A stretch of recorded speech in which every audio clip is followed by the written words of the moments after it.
जमलं जमलं. माईक मात्र क्लिअर ठेवा रे बाबा. जमलं मग जमलं, राहू दे राहू दे. सुरुवातीलाच पहिल्यांदाच माफी मागते, उशीर झाला. पण हे कारण होतं की आज महालक्ष्मी बसणार आहे आणि तिला सजवता सजवता बायांना उशीर होणार आहे. आज आमचा दिवस आहे, हमारे कॉलर टाट है इसलिए हम लेट है.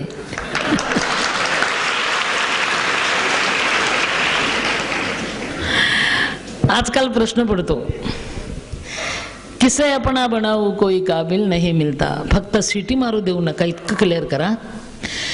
किसे अपना बनाऊ कोई काबिल नहीं मिलता. पत्थर बहुत मिलते हैं लेकिन दिल नहीं मिलता.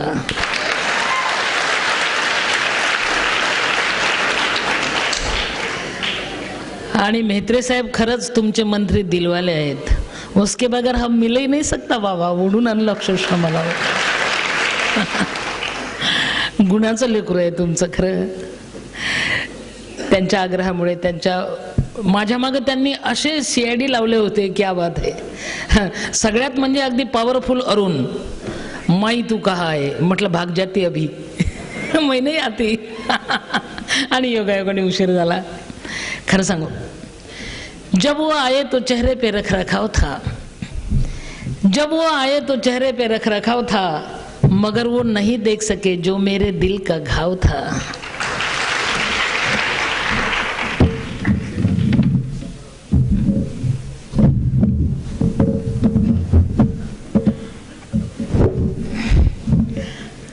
खरं सांगू, काळजातले घाव तेव्हा बोलायला लागतात, अनुभव हीच खात्री. आजकाल जग इतकं फास्ट झालं ना, आजकाल जग इतकं फास्ट झालं. परवाला एका ट्रकवर लिहिलेलं मी वाचलं. मला जास्त वाचता नाही येत, थोडंफार येतं. परवाला एका ट्रकवर 2 ओळी लिहिल्या होत्या, भगवान सबका भला कर. मला लई बरं वाटलं. भगवान सबका भला कर खाली लिहिलं होतं मोठ्या अक्षरात. वरच्यापेक्षा खालची ओळ मोठी होती. भगवान सबका भला कर मगर सुरुवात मुझसे कर.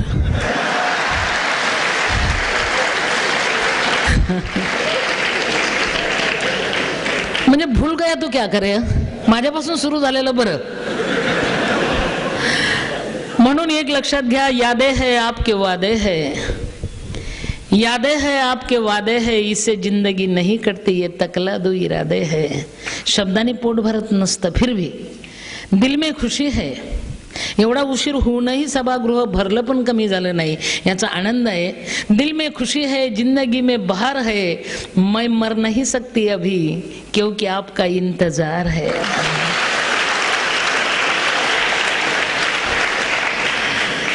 खरं ही कमाई आहे बाबा इथल्या कार्यकर्त्यांची, की एवढी सगळी लोक येऊन बसले, अगदी नंबर लावून वर पण जाऊन बसले. बाबे काय खरं नाही बाबा, अगदी इधर उधर सब पब्लिकच.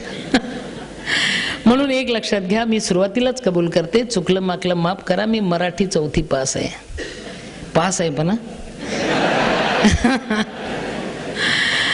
मी मराठी 4थी पास आहे. आणि आश्चर्य म्हणजे फुल टाइम नाही, हाफ टाइम. कारण सकाळी म्हशी वळायच्या, म्हशी पाण्यात बसल्या, अंगाला ऊन लागल्याशिवाय म्हशी पाण्यात बसत नाही. म्हशी पाण्यात बसल्या की मी शाळेत जायची. आणि खरं सांगू, शाळेत उशिरा आला म्हणून मास्तरने मारायचं, म्हशी पाण्यातून उठून शेतात घुसल्या म्हणून शेतकऱ्यांनी मारायचं. डबल मार खात मराठी 4थी पास, सिंधुताई सपकाळ जिंदाबाद.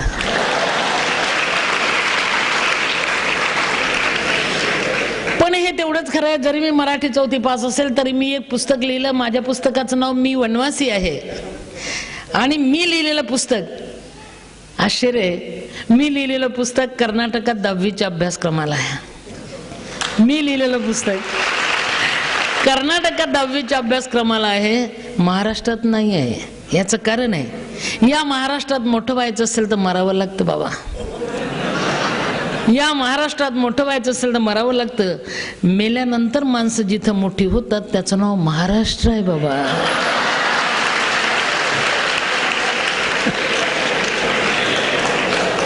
पण याच महाराष्ट्रामध्ये कुवत आहे, धमक आहे, नीती आहे, संस्कृती आहे. सोन्यासारखे माणसं मातीमोल झाले म्हणून मातीचं सोनं झालं. सोन्यासारखी माणसं मातीमोल झाले महाराष्ट्रात म्हणून मातीचं सोनं झालं. पुन्हा नव्याने संपले, नव्याने उगवले. हा वसा, ही परंपरा महाराष्ट्राची आहे.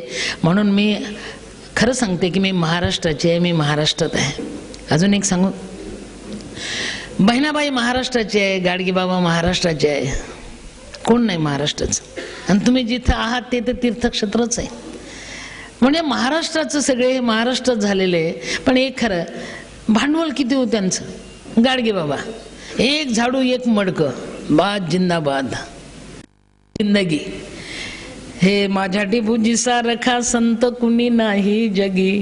केवढे परिवर्तन नाही. पहिले डेब्या, नंतर डेबूजी, गाडगं सांभाळलं म्हणून गाडगेबाबा. किती अवस्थेतून माणसाला जावं लागतं नाही.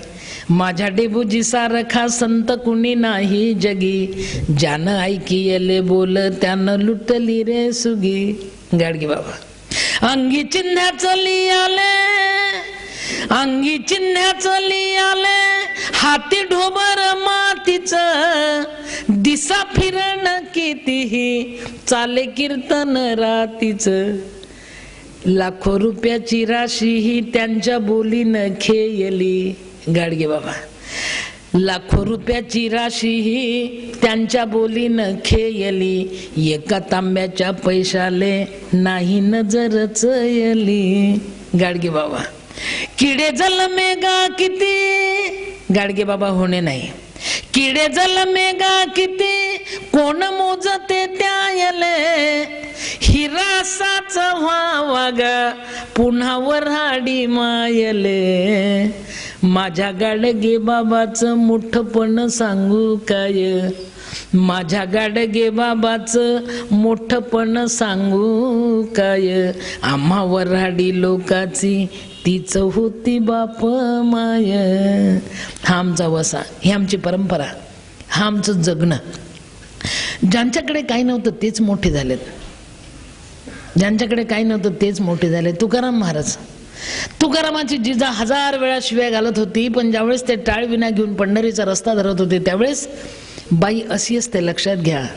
तुकारामाची जिजा पतिभक्त होती, टोपलीमध्ये भाकरी घेऊन जेवायला घेऊन जात होती. तिला माहित होतं हे फक्त देवाचं नाव घेत बसलं असेल, काळतोंड्याने वाटोळे केलं माझ्या संसाराचं. पण टाळविना घेऊन निघाल्यानंतर ती सगळ्या गावाला, बाई ही अशी असते, ती सगळ्या गावाला सांगत होती माझं येडं निघालं बरं का, जमलं तर जा, येड चाललंय माझं. तुकोबाची कांता सांगे लोकापाशी. हे आमचं जगण्याचं सार आहे. तुकोबाची कांता सांगे लोकापाशी, येडा माझा जातो पंढरीसी. फुटकाचं टाळ तुटकाचं तारा, काय भांडवल हो जगण्याचं. फुटकाचं टाळ तुटकाचं तारा, करियर झारा पंढरीच्या. पटकन तिला राग यायचा, माझ्या माय बापे बरे नाही केले, पदरी बांधले भिकाऱ्याच्या. चाललं बरं का ते. तुकोबाची कांता सांगे लोकापाशी, येडा माझा जातो पंढरीसी. हे जगणं बायानीच जगावं खरं. तुकाराम महाराजांना शुद्ध तरी कुठे होती, घरामध्ये तेल तिखट मीठ आहे की डाळ दाणा आहे की नाही आहे, हां माहितीच नव्हतं, कळतही नव्हतं, बघतही नव्हते. एक जिजा नसती तर. म्हणून लक्षात घ्या, बाई नाही तर काही नाही बाबा, बाई नाही तर काही नाही. म्हणून आज मी तुम्हाला सांगून जाणार आहे, कधीतरी घरी संध्याकाळी तरी निदान बायकोला थकलीस का म्हणा, खरंच म्हणा. आज प्रयोग केला तर चालेल, महालक्ष्म्या बसल्यात. एकच शब्द, एकच शब्द, 2-4 अजिबात नको, एकच शब्द, का ग खरंच म्हणा. आणि मग परिणाम बघा कसा होतो. फायदा तुमचाच आहे. तुम्ही फक्त थकलीस का म्हणा, ती तुम्हाला सांगेल छो मी कसली थकली, तुमचंच थोबडं उतरलं बरं का. नेमकं तेव्हा उतरलेलं थोबडं तिला दिसते, पण तुम्ही थकलीस का म्हणत नाही. जर म्हणायचं असेल ना तर कृपा करून माणुसकीने म्हणा. परवाला निफाडला माझं भाषण होतं आणि मी भाषणात सांगितलं, बाबा कधी तर थकलीस का म्हणा रे, एका शब्दाची भुकी आहे रे ती, काय नको तिला, सगळं राष्ट्र खांद्यावर घेईल ती घराचं, पण थकलीस का म्हणा. खरं सांगू, घरामध्ये वाढदिवस कोणाचे कधी असतात हे तिला माहिती असते, कोणाला काय आवडते हे तिला माहिती असते, पण तिला काय आवडते हे कुणालाही माहिती नसते बाबा, हे कुणालाही माहिती नसते. म्हणून थकलीस का म्हणा असं सांगितलं आणि एक मोठाच्या मोठा पेहलवान उठला, चौकोनीच होता बाबा. पेहलवान अंगाने मोठे असतात, मनाने अलवार असतात. त्याला वाटलं साला शुभस्य शीघ्रम, उशीरच झाला, आजच उद्घाटन करून टाकूया. ते भाषणातच उठलं, ताड ताड घरी गेलं आणि बायकोला म्हटलं इकडं ये. ती घाबरतच आली. म्हटलं तुझ्या आईला तुझ्या थकलीस का.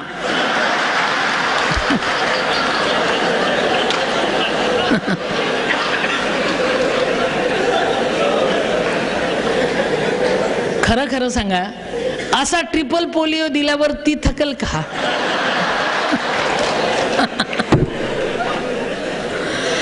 म्हणून पहिलवानाच्या भाषेत थकलीस का म्हणू नका बाबा.